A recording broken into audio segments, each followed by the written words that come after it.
Introducing Korean broadcast content that you won't be able to stop watching. For weary modern souls, Dr. Romantic, the quirky genius doctor of Puldam Hospital, prescribes heartwarming tales of humanity. A couple together for 7 years sees their rose-tinted glasses shatter. Can they keep their relationship alive? Discover the raw stories of youth, work, and love. Beyond what social media can show, experience the vibrant Korea through its hidden gems. Mama, the ultimate K-pop festival for global fans. Find your star in a feast of trendy music and electrifying performances. Now, the whole world enjoys it together. Knock knock! The magical door to the world of K-animation is swinging wide open. Meet your instant new BFF, the adorable Catch. Tina Ping will have you hooked from the very first glance. Need a hand? Our Robocar Poli Rescue team is always zooming in to save the day. How about tagging along on Pinkfong and Pal's super exciting quest to reclaim their lost magic? With the mysterious life forms Kabion by your side, you can become a Kabion master and save humanity like a total hero. Protecting children's innocence while igniting their boundless imaginations. That's the magic of Korean animation. K-animation, the ultimate bestie for kids worldwide.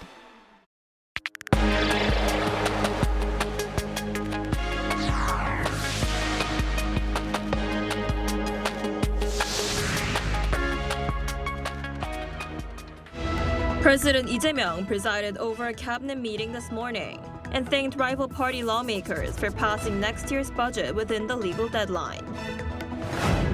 Following a massive data leak at e-commerce giant Coupang, a South Korean legal firm is now pursuing a class action suit in the United States, where the company is headquartered, seeking punitive damages under U.S. law.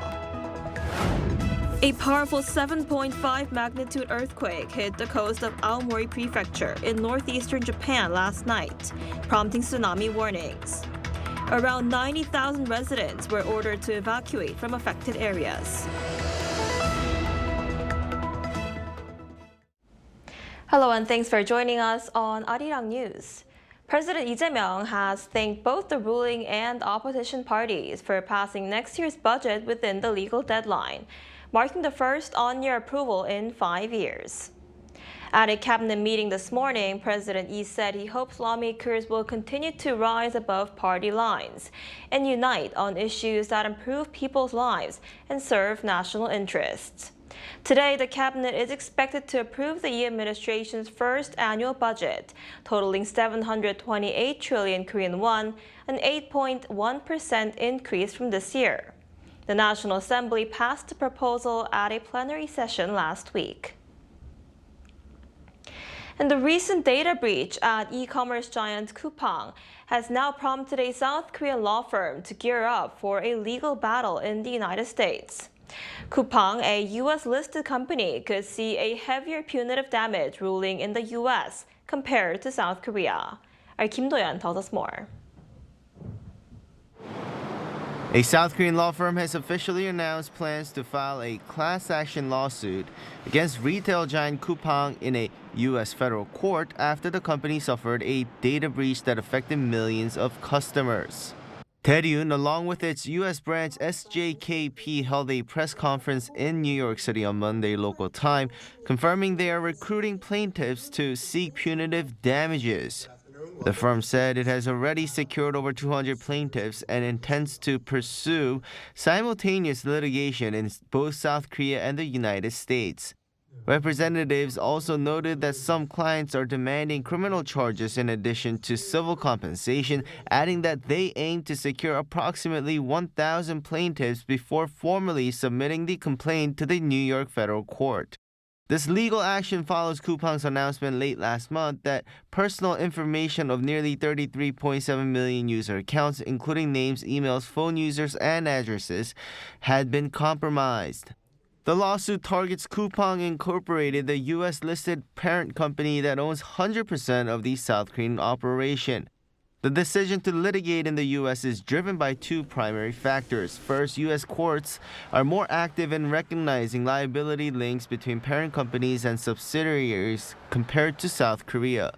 There are also allegations that Coupang may have failed to comply with U.S. regulations requiring listed companies to disclose material cybersecurity incidents within 4 business days.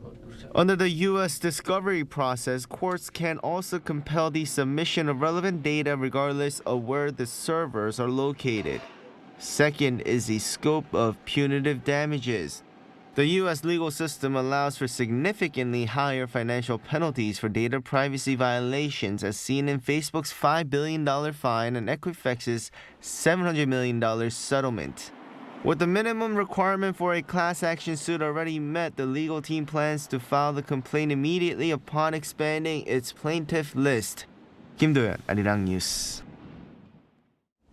A powerful earthquake shook northeastern Japan late last night. It prompted tsunami warnings, which have now been lifted, and thousands of residents were ordered to evacuate the area. Our Lee Seung-jae has more. A powerful earthquake, estimated at magnitude 7.5, struck off the coast of Aomori Prefecture in northeastern Japan late Monday night. The quake occurred around 11:15 p.m., shaking communities across the north of Japan's main island of Honshu.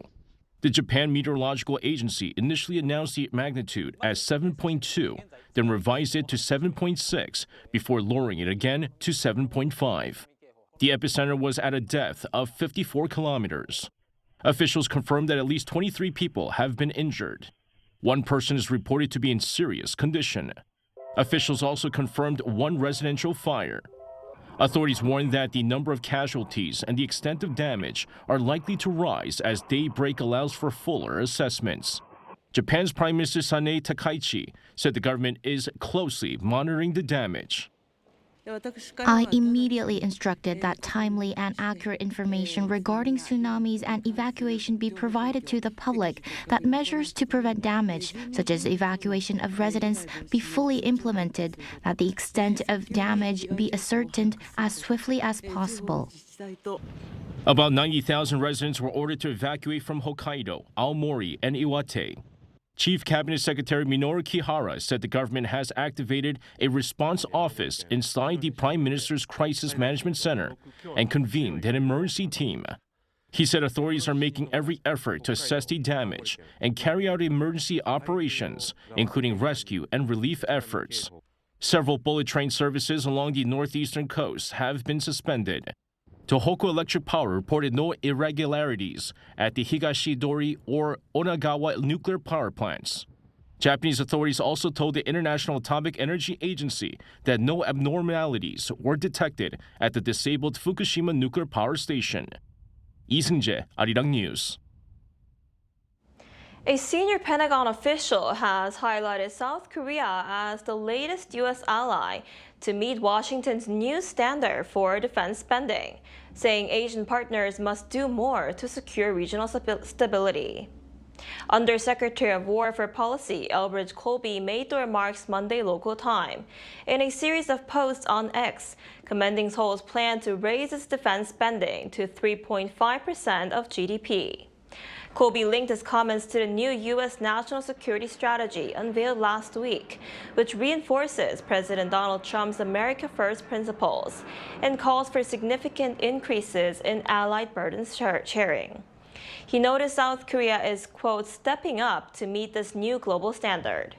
Colby said ensuring stability in the Indo-Pacific will require Asian allies to do more for their own defense, particularly in the First Island chain, a key defense line stretching from Japan to the northern Philippines. In a break with the past, both the United States and China made no mention of the denuclearization of the Korean Peninsula in their recently unveiled defense policy papers. Our Kim Bo-young explains more. Both the U.S. and China made no mention of North Korea nor its denuclearization in their recently released security manifestos. According to the South China Morning Post on Saturday, China's military white paper released in late November omitted the term denuclearization of the Korean Peninsula. Marking an update of a 2005 version, it said that China adopts an impartial stance and adheres to the right approach of working for peace and stability on the peninsula and the resolution of Korean Peninsula issues through political means, instead of mentioning how it supports the denuclearization of it. The new U.S. national security strategy released by the White House on Friday local time failed to mention denuclearization of the peninsula as well. In the document released during the former President Joe Biden administration in 2022, the NSS mentioned Pyongyang 3 times, saying it would pursue diplomacy for the complete denuclearization of the peninsula while strengthening extended deterrence. The one released in 2017 from Trump's first administration also mentioned North Korea 17 times, saying the U.S. would work with allies and partners to achieve CVID of the peninsula. The omissions have raised concerns, with some viewing it as the peninsula issue being deprioritized by Washington. One expert says the importance of dealing with peninsula issue has been waning in the U.S. for some time, adding that there could be many more reasons. Trump could think that the denuclearization issue could be a potential stumbling block to U.S.-North Korea summit diplomacy. Also, Trump is now looking for a grand bargain with China, not just on trade, tariffs, and economic issues, but also bringing nuclear controls and broader security concerns to the table. Though acting U.S. Ambassador to South Korea Kevin Kim reaffirmed on Monday that Pyongyang's complete denuclearization remains a shared policy with the South, the expert says Trump could be considering peninsula issues as a pawn on a chessboard for him to bargain with China, though some hawkish traditional foreign policymakers who believe it is important to keep China in check might disagree with him. Now all eyes are on the National Defense Strategy that will be released based on the NSS to see whether it will mention peninsula issues. Kim Bo-young, Arirang News. U.S. President Donald Trump has announced that Nvidia will be authorized to ship its H200 AI chips to approved customers in China, provided that the U.S. government receives a 25% cut of the revenue. Writing on Truth Social on Monday local time, Trump stated that Chinese President Xi Jinping responded positively to the proposal, which aims to bolster American manufacturing and benefit taxpayers. The Trump administration says the same revenue-sharing approach will apply to other major American firms like AMD and Intel. This move follows an earlier agreement in August where chip makers consented to share 15% of China's sales, though Beijing had previously warned against using lower-grade chips.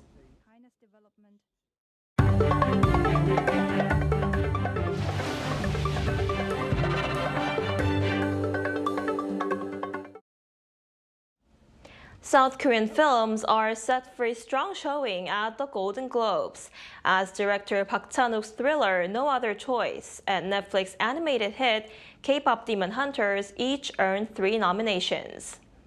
The Golden Globes on Monday announced nominees across 28 categories for the 83rd ceremony, which airs January 11th. No Other Choice is up for Best Motion Picture in Musical or Comedy and Best Non-English Language Film. Lead actor Lee Byung-won is also nominated for Best Male Performance in a Musical or Comedy Film. K-pop Demon Hunters is nominated for Best Animated Motion Picture. It also earned nominations for Cinematic and Box Office Achievement, as well as for Best Original Song. Korean-American astronaut Jonny Kim is on his way back to Earth after completing a 245-day mission aboard the International Space Station. Kim is set to land in Kazakhstan on Tuesday at just after 2 p.m. Korean time. Kim arrived at the ISS in April and spent 8 months conducting a wide range of NASA science experiments in what was the first long-duration mission by a Korean heritage astronaut. During his stay, Kim circled Earth 3,920 times, traveling more than 167 million kilometers, and often shared glimpses of his Korean roots, even posting photos with gochujang on social media. In other news, 108 judges across South Korea gathered on Monday to discuss their views on the ruling bloc's push for judicial reform. As the regular session at the National Assembly heads towards its end, stakeholders continue to raise their opinions on the most contentious issues. Our political correspondent An Sung-jin reports. As the ruling bloc continues to push for judicial reform, judges across the country gathered to discuss the matter. 108 judges out of the total of 126 attended the National Judges Representative Conference on Monday, either online or in person. This biannual meeting is composed of judges elected from courts of all levels and serves to garner opinions from frontline judges on the judicial administration and judicial independence. It also hopes to contribute to restoring trust in the judiciary and improving the judicial system. Several important bills concerning the judicial system are currently under debate in the National Assembly, and their impact on the public will be significant. I believe it is our responsibility to explain the perspectives of the judges. The two main agenda items were judicial reform and the changes to the appointment and evaluation of judges. The meeting also further discussed other items, including the composition of a judicial administration committee and the creation of a special court dedicated to insurrection. Earlier on the same day, the ruling Democratic Party and the main opposition People Power Party had spoken up regarding judicial reform as well. The main focus of the December extraordinary session will be on the judicial reform bills and the proposal to establish a special court for insurrection cases. This session will be a moment for legislation aimed at improving people's livelihoods.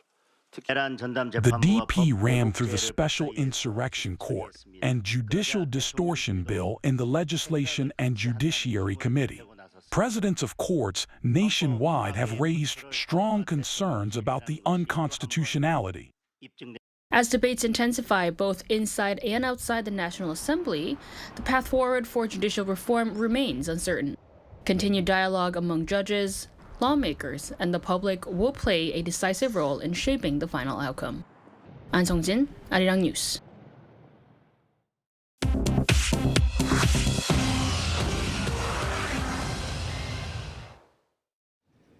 This is The World Now, bringing you everything you need to know from around the globe. Ukrainian President Vladimir Zelensky met with UK Prime Minister Keir Starmer, French President Emmanuel Macron, and German Chancellor Friedrich Merz in London on Monday to discuss a revised peace plan drafted by Ukrainian and US officials last week. Zelensky said there was, quote, small progress made, but talks remain divided over territory in eastern Ukraine. He said Europe's counter-proposal will be ready on Tuesday, while the U.S. continues pushing Kiev to reach a settlement with Russia. At the same time, Russia said its forces have captured 2 villages in the east and south of Ukraine.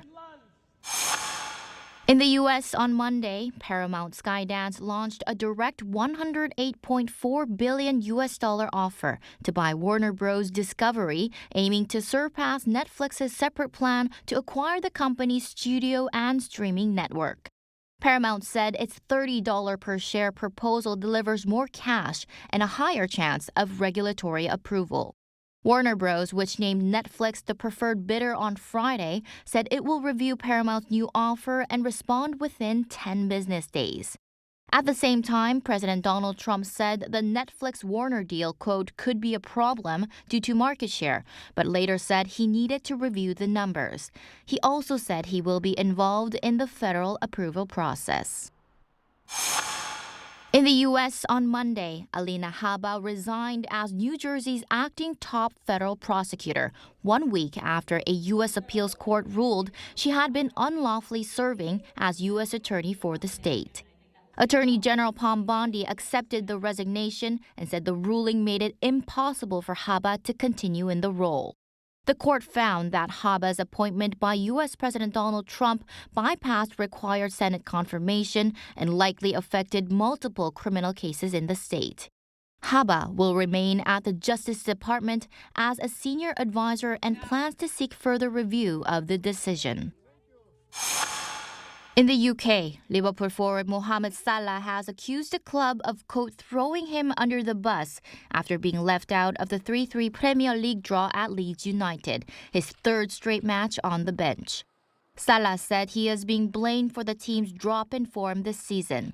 Manager Arne Slot said the decision was tactical and confirmed Salah has not traveled to Italy for Tuesday's Champions League match at Inter Milan. Salah leaves for the Africa Cup of Nations with Egypt on December the 15th. Chu Ji-hyun, Arirang News.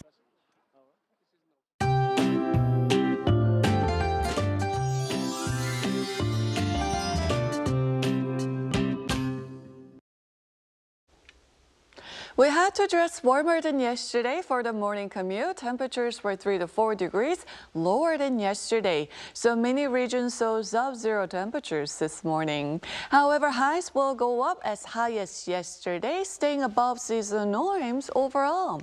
Meanwhile, East Coast regions remain under dry weather alerts. With effective humidity going below 25%, several regions are under dry weather warnings. So please be extra careful with open flames during outdoor activities.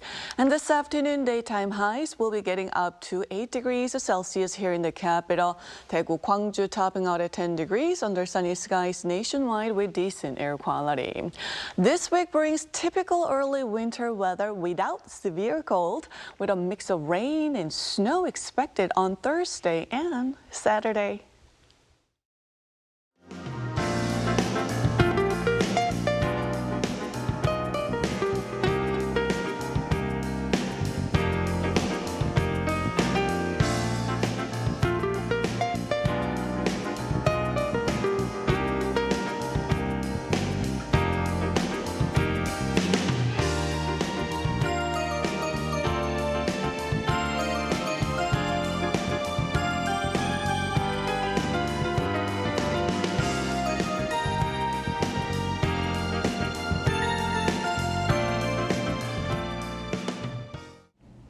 That's all we have for today's noon edition of Arirang News. Thank you for watching. We'll be back at 5 p.m. Korea time. Stay tuned.